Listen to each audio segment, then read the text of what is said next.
Hello, everyone, and welcome to a very special episode of Good Hang. You know, we have done 52 episodes.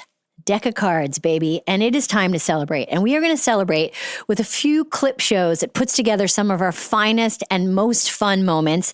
And our first one this week is all of our SNL stories. So we have had cast members on here, we've had people who hosted, and we've had a lot of people talk about their time on SNL, the good and the bad. And so we've grabbed some of them and put them together, and you're going to hear from some amazing people. You're going to hear from people like Rudolph, Seth Meyers, Martin Short, Andy Samberg, Tina Fey, Jack Black, Rachel Dratch, Kristen, Wiig, Anna Gasteyer. It's going to be incredible. And we are going to start this episode with someone who worked behind the scenes, someone who was and is still the most incredible photographer who took all the pictures of your favorite people and they are their favorite photographs. And just recently, her new book, The Art of the SNL Portrait, has come out. Mary Ellen Matthews is joining us. And let's get the skinny about what it takes to work at that crazy place. Mary Ellen, hello?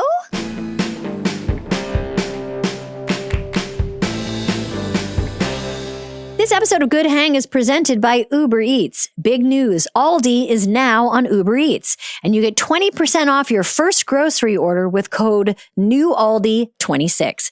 So whether your fridge is empty and you're too tired to shop, or you just ran out of essential ingredients in the middle of a meal prep, don't worry. Fill your fridge in just a few taps and get 20% off your first Aldi order on Uber Eats. For orders over $60, you can save up to $20. Ends February 28th, 2026. Terms apply. See app for details. Mary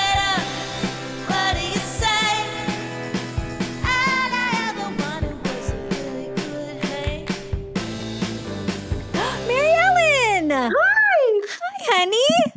Hi, honey. I'm so thrilled to be here. Like never in my wildest dreams. This is amazing. Are you kidding me? I'm so we're like doing our clip show of all the SNL peeps that have come through. So many of them are in your book. The Art of the SNL Portrait, your book? I'm so excited to see it in your little paws. Tell everybody what does your job consist of? What does the week look like? So we find out who's going to be on the show like the week before, or a couple weeks before that, hopefully. And I just kind of have to come up with some ideas and talk to the stylist, talk to whoever's team it is, because it's collaborative. It's between you and I. It's between whoever it is and myself. I don't want to drive the vision, just what I want to do. So, try to include whoever it is in those decisions. And also it's not about just doing these, conceptual ones. It's just about, you being you in this time and space, because it's all, it's a documentary also about the time of you doing the show and what's going on in the world. And it's so true. You're right. Like everyone has an era that they're in. Yeah, for sure. And for instance, there was a blizzard happening, one in 2016. It was on at Saturday. Ronda Rousey was on the show. So grabbed her between dress and air, threw her on a sled and just put her outside on 50th Street. So things like that, if you can really nail it down to the actual minute that it's happening is pretty special. That's cool. You want the pictures to feel like live, like part of a live show. I mean, I wish I could do that more often, but that's not. No one else wants to do that, but me. Let's talk about Tom Broker. What does he do at the show, and how do you guys work together? Tom is the costume designer. He designs all the costumes and the wardrobe for the entire show. And for me, I work with him on the photo shoots. So if he styles the photo shoots, if the person doesn't come with their own styling team, and if I have an idea of I want Amy to be in a 17th century Dutch masterpiece, of course that idea doesn't come till about 1:30 when you're going to step on set. So it's I'm like, Tom, I'm so sorry this idea just came to me, but it happens sometimes. But, so he has an archive, and he's just a genius to know what to pull and know exactly how to make sense of this sort of, wacky idea. Well, I'll give a perfect personal example of what it's like working with Mary Ellen. So Mary Ellen's like, I have this idea where you have an apple on your head. You're balancing an apple on your head, right? And I'm like, okay, cool. And then Props gets the apple. And then Tom's like, what are you thinking? And you're like, I thought like maybe something like angelic. And I put this like kind of white dress on. It looks kind of culty. And you're like, that's cool. And we're like, that's cool. And then the apple goes on your head and someone's behind me holding the apple on my head. And you're like, don't worry, we'll paint it out. We can paint out the hand so it looks like the apple's on the head. But then you're like, but it looks kind of cool with the creepy hand holding the apple. Yeah. And that's a perfect example of like, all of these things are happening in real time. And the creativity part is the part you're getting the most excited about. 100%. And, it's like, I think, who was it? Quincy, I'm going to quote Quincy Jones right now and said, let's leave room for God when you walk into the studio because you don't know what's going to happen. Mary Ellen, anyone that's worked with you, like you're proof that if you're good at your job and you're wonderful to work with, like it should be easy. It shouldn't be hard. It shouldn't be torturous. Everyone that has worked with you comes away with their favorite pictures of themselves. That's so nice to hear. It's true. And it's a collaborative thing. I've got so many great people working with me and, the styling goes into it in our prop department. I'll tell a funny story if you have time. Please. Of course. Okay. So Paul Rudd was on with Paul McCartney. And I thought of this at the very end. We were all like, I couldn't, he's watching the rehearsal. I'm like, you got to come over here. We got to get this done. And at the very end, I was like, we should make you into a 60s version of Paul McCartney, the mop top. Oh. And so, he's got to go on and do his rehearsals and whatnot. Speedy or Sir Speedy, who is, the wonderful guy the gentleman who takes care of all the band's equipments and all logistics. He goes running down to like Chelsea guitar, gets like the left-handed bass for the Paul McCartney. Jody's doing the wig and Tom's pulling together this and we put it together during meal break. And he is like, he nails this. I could show you. Yes. He nails this. I'm a mop top Paul McCartney. And it's one of my favorite. Oh my God, I remember that picture. So listeners, it's a black and white picture of Rudd looking like Paul McCartney.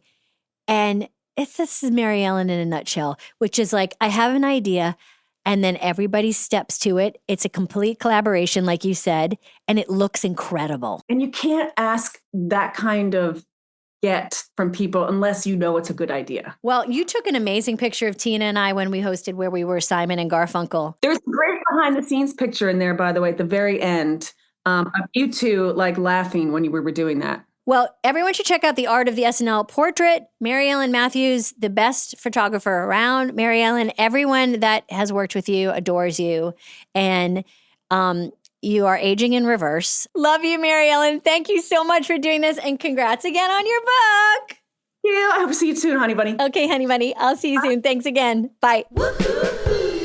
This episode is brought to you by Visible. This year is already in full swing, which means you're likely being pulled in a million different directions. Keep the new year, new me momentum going by switching to a new wireless plan from Visible. It's one-line wireless with unlimited data and hotspot for $25 a month, taxes and fees included. You heard that right, $25 a month. Same cost every month, all on Verizon's 5G network. It's the ultimate wireless hack to save money and still get great coverage and a reliable connection. Switch today to Visible today and cross wireless savings off your to-do list. Terms apply. See visible.com for plan features and network management details. Thank you, Mary Ellen. Thanks for getting on. It's so good to see you. And let's get started with our show. Let's hear first from Maya Rudolph. One thing I wanted to bring up in that office was there was a cleaning lady, Rosa, that worked on the 17th floor. Teeny tiny lady. Very teeny. And she had been there for a very long time. She had seen some shit. Yeah. And there was a moment when, would you tell the moment when we were in that office and Rosa came in? I think it was probably, usually if we were in that office during the day, because we were there so much at night, we weren't keeping regular office hours. So there weren't great times for people to come in and clean and change the trash cans out and stuff. And so it's probably a read-through day, maybe like a Wednesday. And we were in there waiting for table read to start. And someone was definitely crying. I think Emily might have been crying because her desk in that office was close to the door, and so she had her back to the door, and she was talking to us about something that was really hard, and we were also sleep deprived. Mm-hmm. And I just remember Rosa coming in, and she didn't speak very much English, but she saw what she always saw, which was she came in and she saw a few of us just sitting around talking to each other, deep in conversation, and Emily was crying. And she put her hand on Emily's shoulder and she goes, "Oh, don't cry, sexy."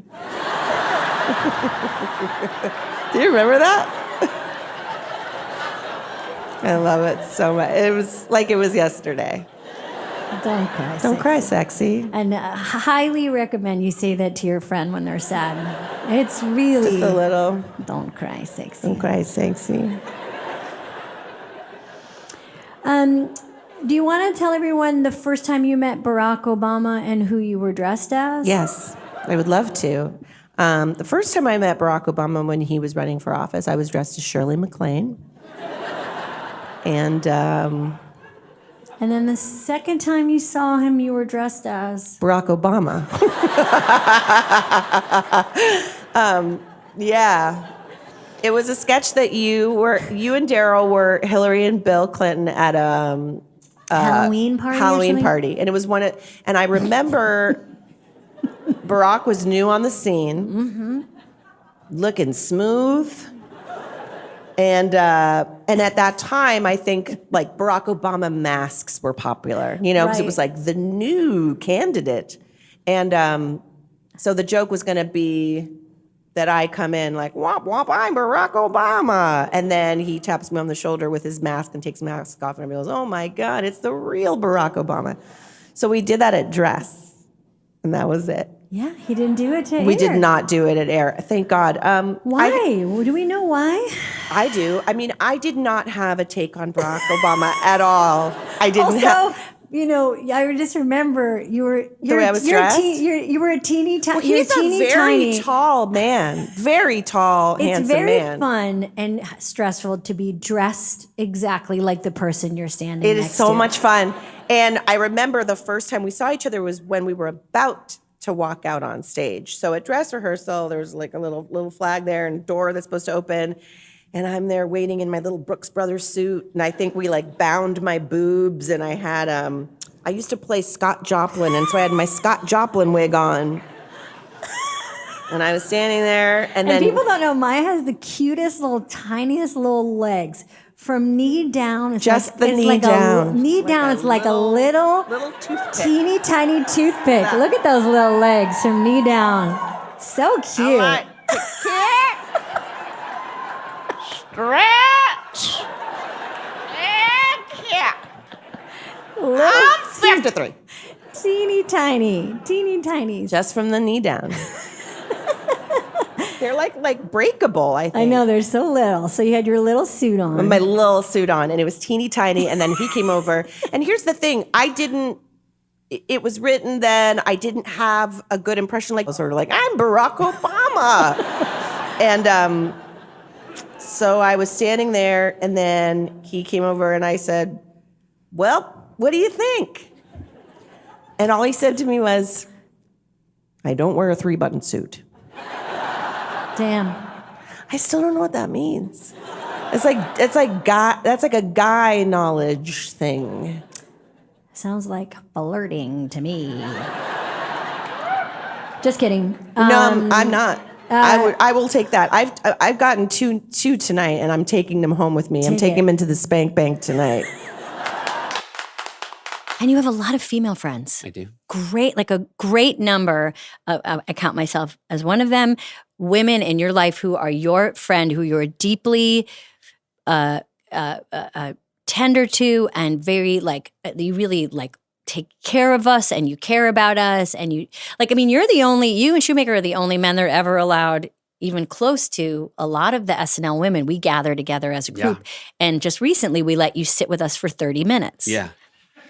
And then we said, I think it might have been, maybe it was Tina, but Tina said, "Thank you for coming, and also thank you for leaving." Yeah. Well, on the way there, I said, "Seth, heads up, we're meeting, and I think you have about a half an hour window." And you said, "Fine, I'll take that." And then we sat down at the steakhouse Mm-hmm. and you hung, and then Tina said, and now it's time to go. Yeah. Yeah. It was, can I point out my favorite observations about you guys' group? Yes. You needed a second table for all your jackets.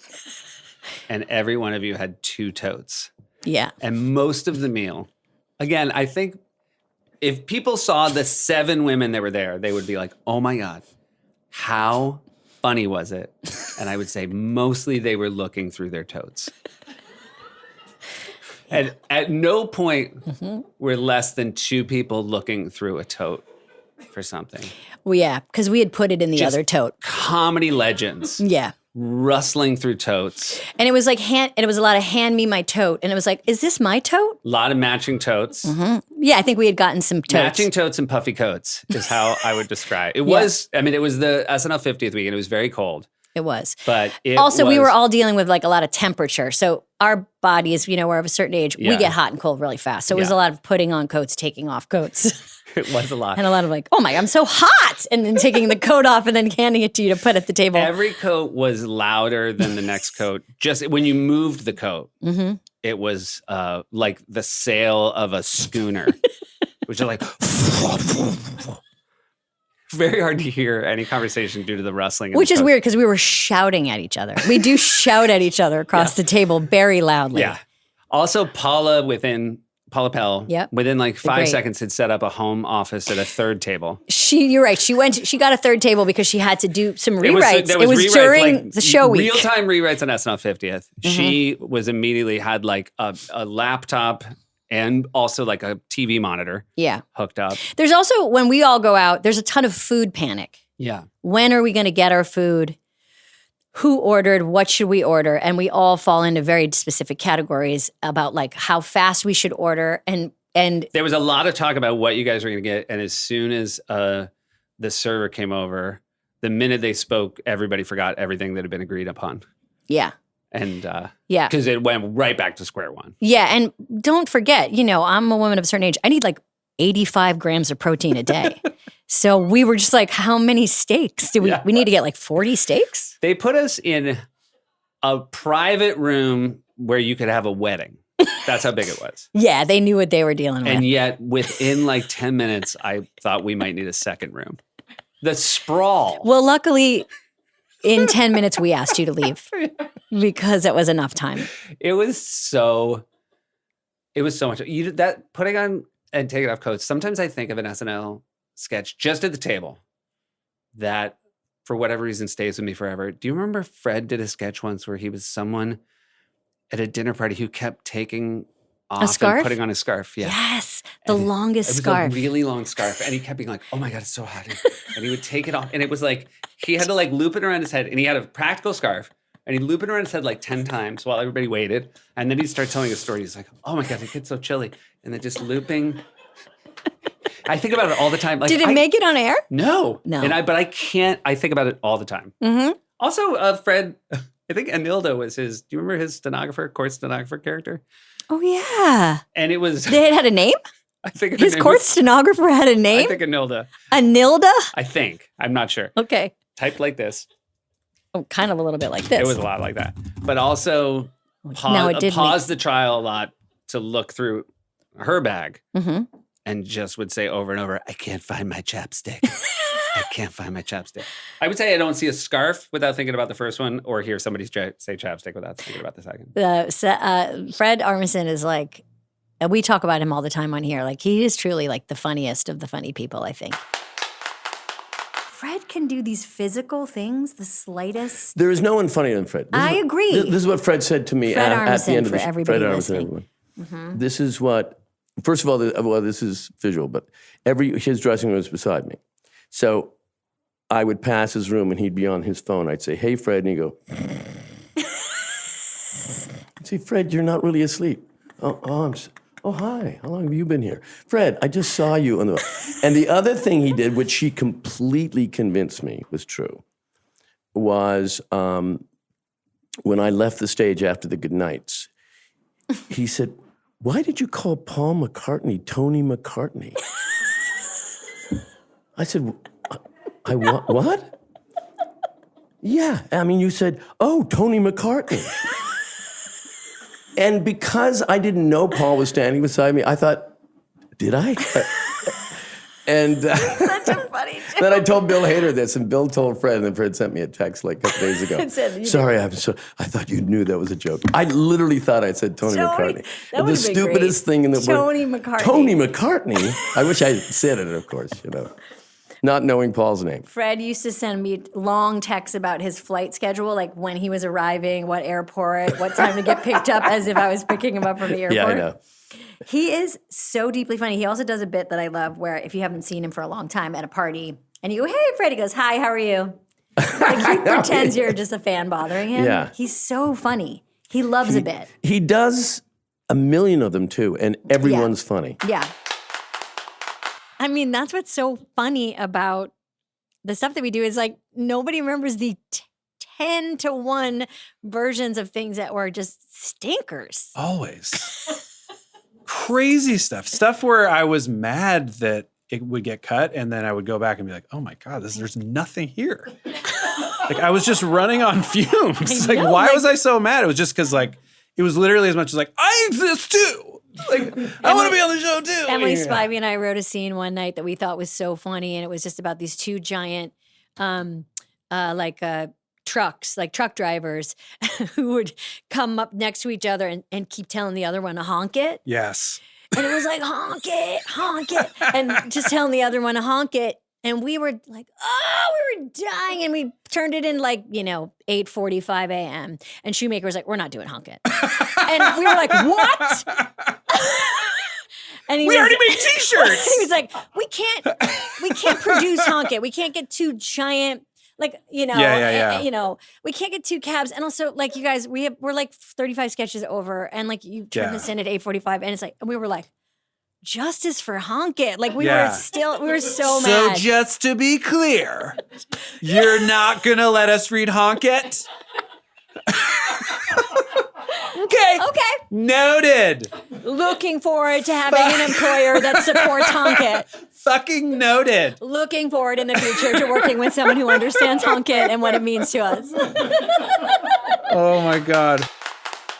The thing that made me laugh the hardest most recently was this clip of Bobby Moynihan they did these really great SNL documentaries, and it was a documentary about auditioning for SNL, and it was people, and you were in it, you were great in it, and they talk to people about the process of auditioning, and then they show them their audition back, and people get emotional. People, they've never seen it, or like, oh my gosh, this is from 50 years ago or whatever.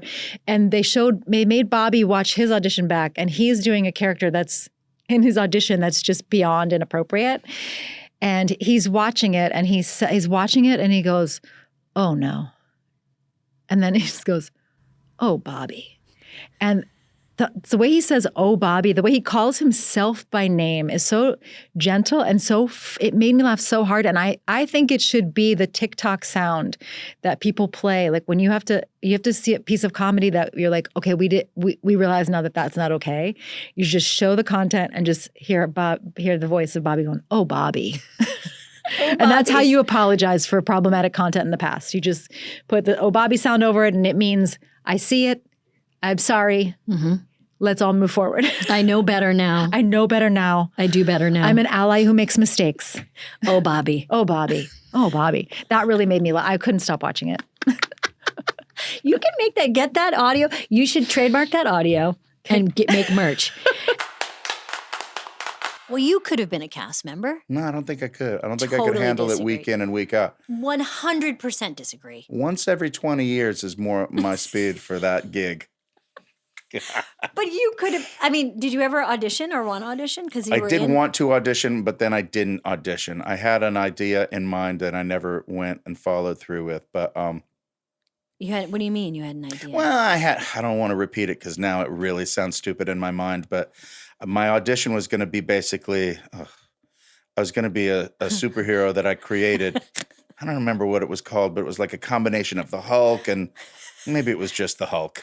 It was, I was going to come in as the Hulk and just jump around and do like this weird slow motion kind of performance art dance where I would crush things with my foot and then do like a mimed, the earth is cracking. I was not going to get in, and I knew that. But I had practiced it in the mirror in my living room a few times, but I never pulled the trigger. You didn't? No. How come? Like, did you get an audition and you just didn't do it? Or you, like, I'm fascinated by it because also I'm interested in that story because that is a little bit of sabotage. Yeah. Maybe there was a part of you that didn't want to be on it. Well, that's the constant battle is the fear of failure. Yeah, totally. And sometimes you're up for the battle and sometimes you're just like, pass. Okay, do you remember Boys Night Out? Yes. Do you remember the sketch that didn't make it on SNL when I was there with you? Yes, Emily Spivey and I wrote a sketch called Boys Night Out, and it was Jack waiting for the boys to arrive, and they never showed up, and just kept ordering more wings. But there was a song. Do you remember the song to it? Boys Night Out, Boys Night Out. Now we're really rocking, and the chicks are all squawking because I'm talking about a Boys Night Out. You never forget a song like that. Thank you so much. That's all I needed to hear.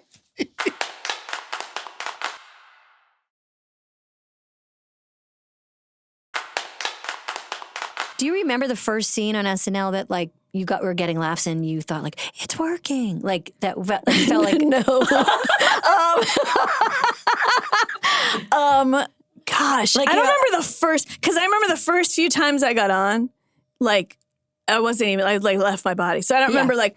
This is going really well. I was just like, I'm on, like that kind of thing. You know? Yeah.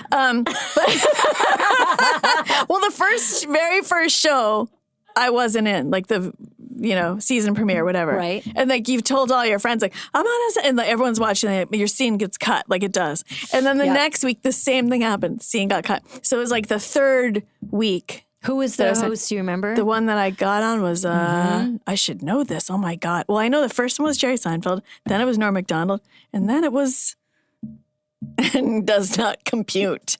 Oh my God, I don't. Well, it's funny. The brain remembers trauma. So you remember the two shows that you were on. Dana Carvey? I'm going to have to go They're look. going to do those three Look guys in computer. a row. What year was it, Dratch? It was 1999, third episode. Okay, this will be a fun game. Dana Carvey? Okay, I'm gonna have you guess the musical guest because that's always fun too. Oh my God, So see? 1999, I don't remember anything. No. 1999 SNL hosts. And don't worry, we're going to keep all But this let me in. tell you one cool thing, though. Let me tell I just heard that. Wait, let me tell you one cool thing, though. Please. Please. The very first musical guest was David Bowie. And when I've told this before, but when I was getting my photo taken for like the very first opening credits, like it was on the stage, like in 8H. And David Bowie it was Thursday, he was rehearsing with the band. So like I'm getting my picture taken and he's right over there singing Rebel, Rebel. I mean, I have chills every time I think about that because that was just like, I mean, I don't even have words for like the surrealness. That's like, very, to have a soundtrack of that moment for your life and it's David Bowie playing It's David live. Bowie, icon, yeah. So I remember that. Should we tell the Black Crowes okay, story? so one time, so I don't do drugs at all.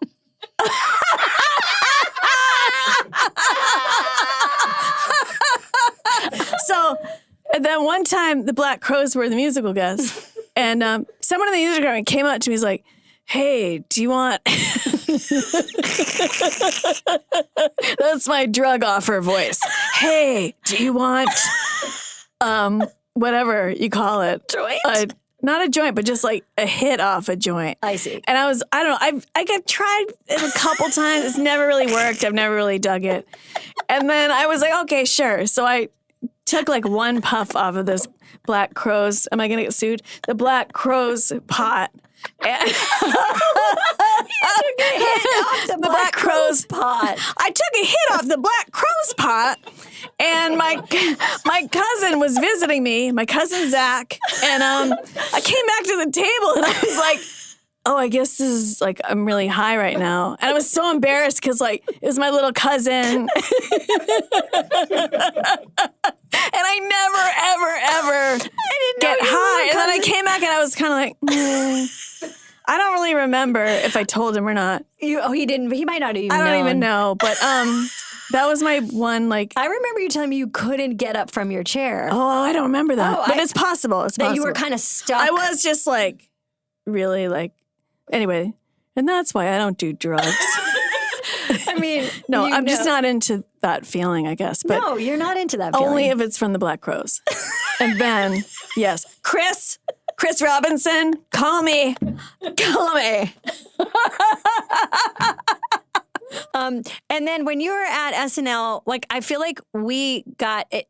I was thinking today about all the stuff we got to do together, and we got to do a lot of dumb, so fun stuff. Oh my gosh! But you know, and I was thinking, it was like, I mean, in many ways, I wish we had.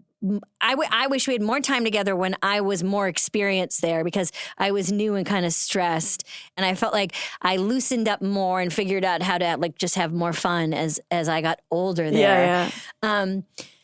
But we did get to do some fun stuff together. Well, first of all, you were in the original Debbie Downer, and that was so fun.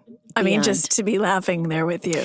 Well, you bring this up, and you know, I ask this question to people on this podcast, and I truly feel like it is because of Debbie Downer that I ask this question. Again, I owe you a lot of money, and thank you for building this podcast with me. But Debbie Downer, I've said it many times before, was and is the thing that I go to.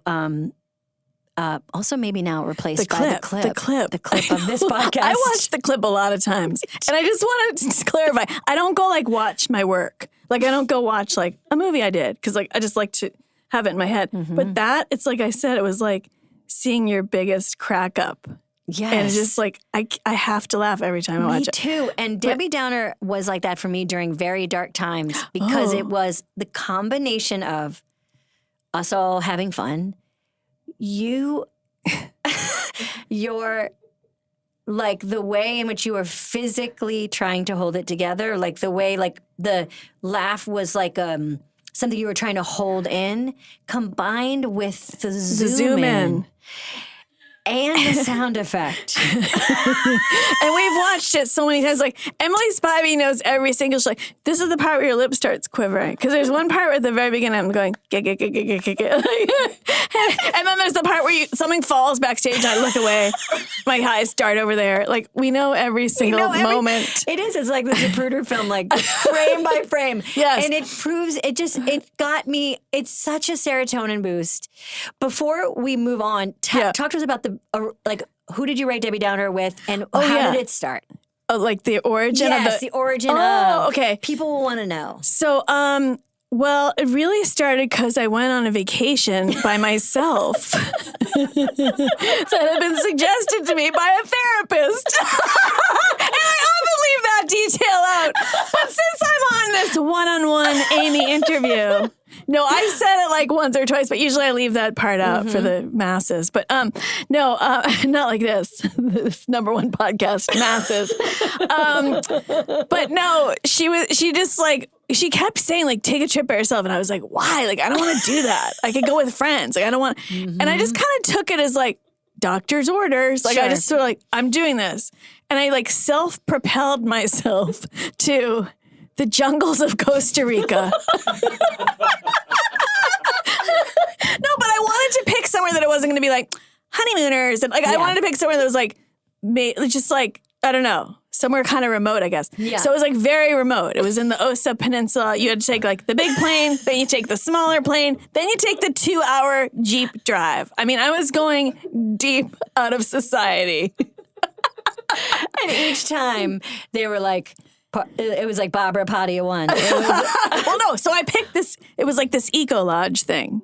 So I went there, and then it was just like so there was like these it wasn't like a lot of people there, and it was actually really cool. Like, and I did meet really cool people, and I met these two sisters that like they were older, but they're like my age right now. But I mean the age I am now, and they were sort of told me like the rudimentary fundamentals of what is later known as The Secret. Like, did I tell you? When I was on this trip. People should know Dratch knew The Secret before anyone knew The So Secret. and I learned it from the jungles of Costa Rica, from two white ladies that were from Colorado. But anyway, so they were just weird, because you're like chatting, and I gotta say, like, hats off to the suggestion, because I never would have talked to strangers if I was with a friend, Right. Right. So I'm like having this conversation, and these women were telling me about, like, basically like what's the law of attraction, I guess, but they put it like, if you think on positive things, and if you're focusing on lack, you'll attract lack, basically. But then it almost like the whole thing got like sealed, because then we were on this like, you could do like nature walks or whatever, and we were on this like walk on the beach, like with the little like, it wasn't like a group, it was like whoever's here and wants to go on this thing. And this woman was saying like there were these like beautiful birds overhead, these like scarlet macaws, and this like way up in the sky. And this woman goes, I want a feather to bring home for my daughter. And I swear, like 20 seconds later, from like way, way up high, this feather starts to just go bloop, bloop, bloop, and it falls down. We all like kind of see it like boop, boop, boop, and it lands like right at her feet. Whoa.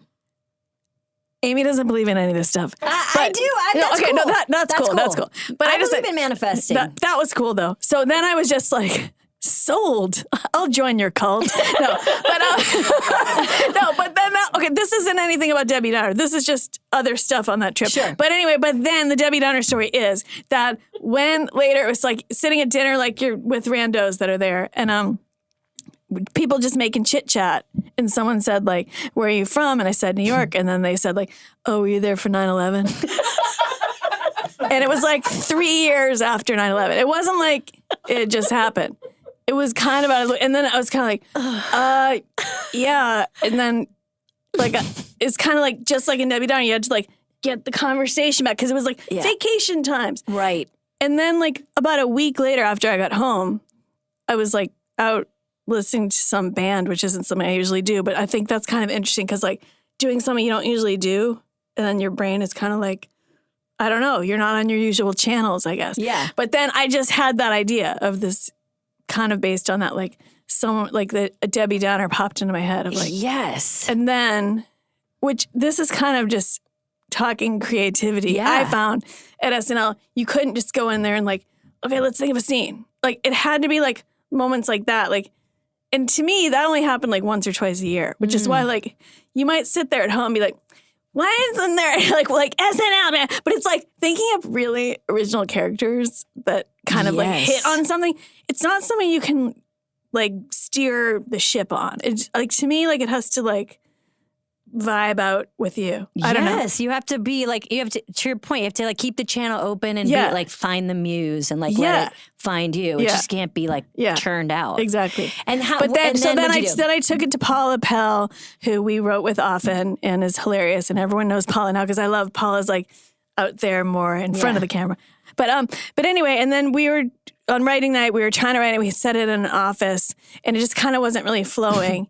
It just wasn't really jiving, and then we were like, maybe we need to put her somewhere really happy. So then we thought of Disney World, of course, happiest place on earth. And then while we were writing it, like when we were like, of course, Paula was cracking me up with these one-liners and everything. And then we started just going like, wah, wah, like just for ourselves. And then we were like, what if we put that in the scene with the actual trombone sound? So then for read through, we had, I don't remember if we had like the live person or someone just had done it, but then at read through, like it killed. But then you never know, because sometimes something can kill at the table. And then when we were in dress rehearsal, Jamie and Horatio were kind of laughing. And I was thinking, like, you guys, like, I feel like this could work. Like, keep it together, guys. And then, like, on air, I just flubbed one of the lines. And then I don't even know. I guess I was, like, so nervous. And, And then we all started laughing. But thankfully, you just, like the good Pisces fish, like, you just, like, you went along for the, like, it's so joyous watching it, because it is just it's like what real live TV is supposed to feel like. Okay, well, you've talked about this and I've heard you talk about it and really made me laugh. For the first sketch you were in at SNL was when you, right? Yeah. Were pregnant in the butt. My character was pregnant. Your character. But it's funny because back it up even to like my first pitch, because that was JB Smoove. Right. The great So writer and the performer, great- JB Smoove. The great everything, Yeah. but the best pitcher. Incredible. And he pitched this thing where you were pregnant in the butt and everyone was laughing. And I didn't know that like he just does like funny pitches. Right. And he wrote it. I think, And it got and on. he often, JB, I think you often pitch stuff that maybe you weren't going to write. Yes. You know what I mean? I always Yep. pitched stuff I wasn't going to write. Same. That was kind of the Yes. thing. On Sorry, Monday yeah, night, yeah. you would be like, and you just kind of bullshit your way to get a laugh.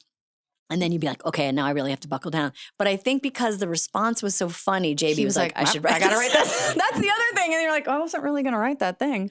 Yeah. It was my very first sketch. Jason Lee. Jason Lee was the host. Foo Fighters. Yes. Foo Fighters. Foo Fighters. I did say that. Foo Fighters. I'm so happy.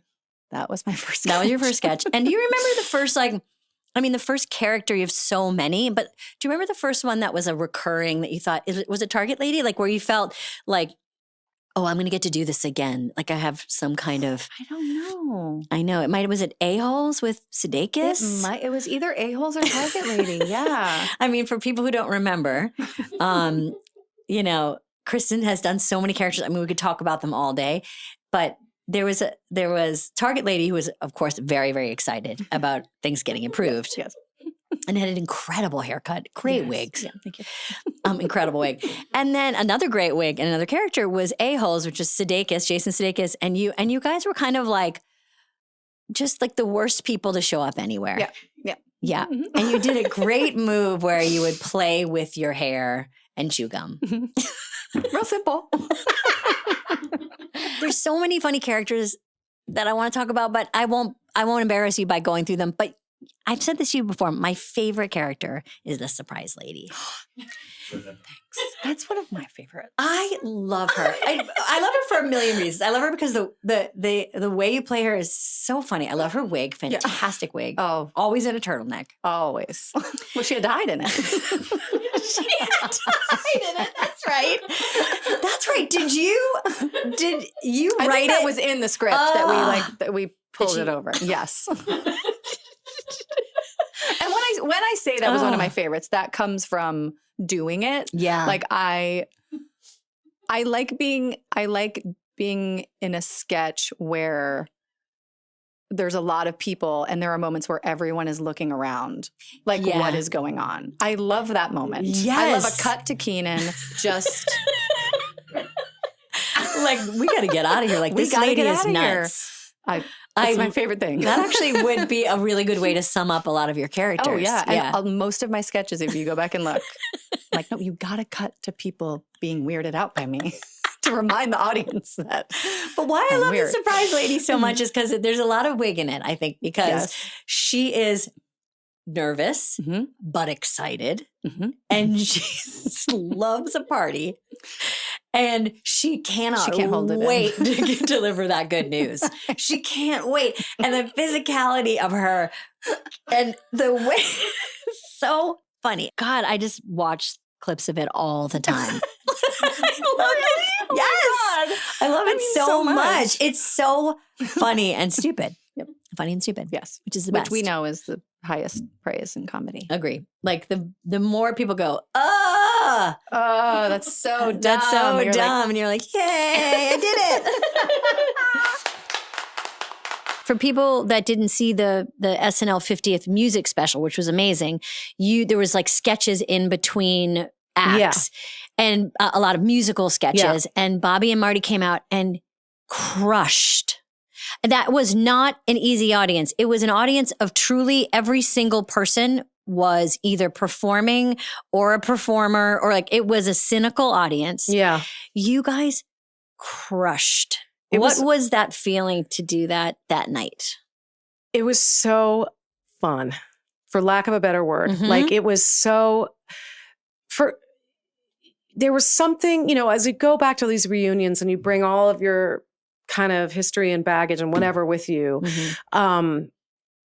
Again, just kind of speaking to your point of the fact that this is all just so embarrassing, because first of all, like it's Radio City Music Hall.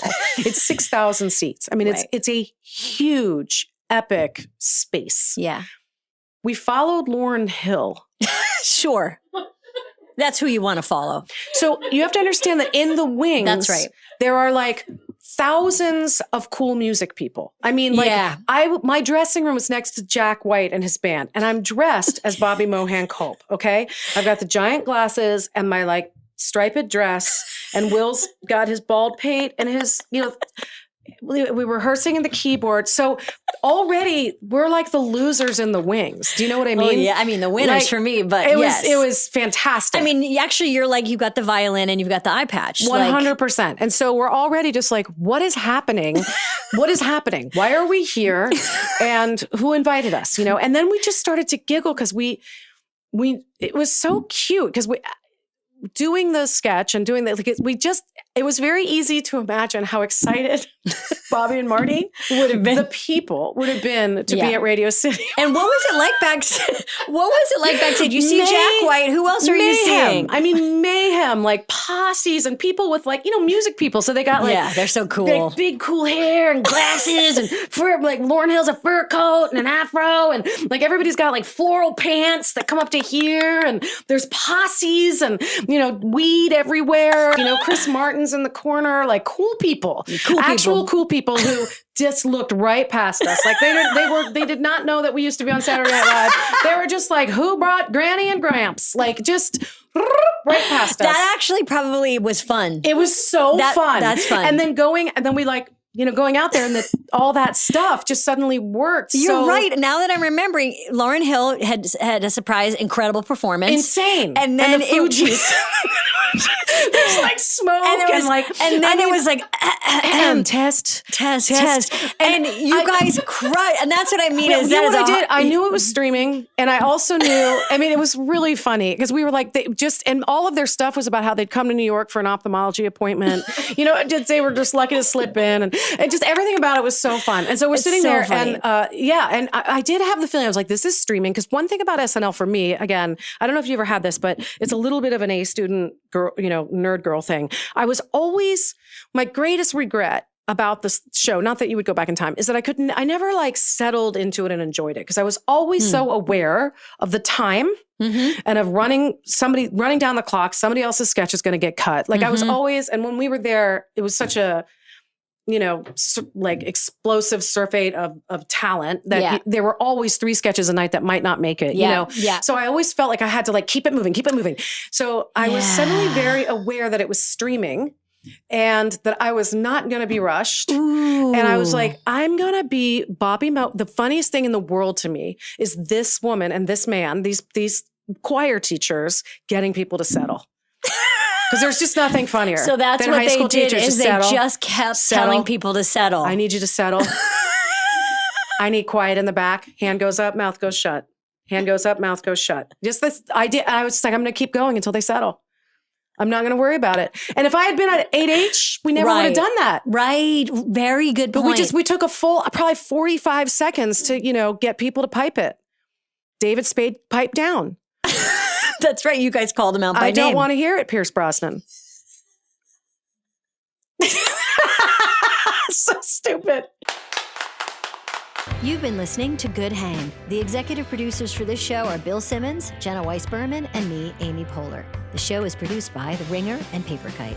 For The Ringer, production by Jack Wilson, Kat Spillane, Kaya McMullen, and Aleya Zenieris. For Paper Kite, production by Sam Green, Joel Lovell, and Jenna Weiss-Berman. Original music by Amy Miles.